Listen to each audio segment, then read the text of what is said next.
بسم اللہ الرحمن الرحیم۔ حضرت امام علی علیہ السلام نے فرمایا، جب انسان میں پاکیزہ اور قابل تعریف خوبی ہو تو وہ اس سے ایسی دوسری خوبیوں کی توقع رکھو۔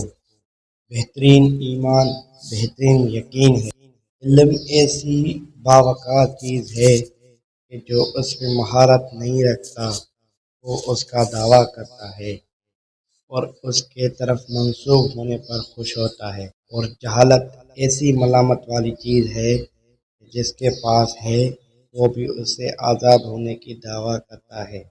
حضرت امام علی علیہ السلام نے فرمایا، اللہ کے رسول صلی اللہ علیہ وآلہ وسلم نے کچھ لوگوں کو جنگ کے لیے بھیجا اور فرمایا، اے اللہ، میں وعدہ کرتا ہوں کہ اگر وہ صحت مند اور کامیاب ہو کر واپس آئیں تو میں تیری تعریف کروں گا۔ کچھ دیر بعد وہ واپس آئے جیسے اس کی مرضی تھی۔ پھر اللہ کے رسول صلی اللہ علیہ وآلہ وسلم نے فرمایا، اللہ کا شکر ہے کہ اس کی مختلف نعمتیں ہیں۔ جزاک اللہ۔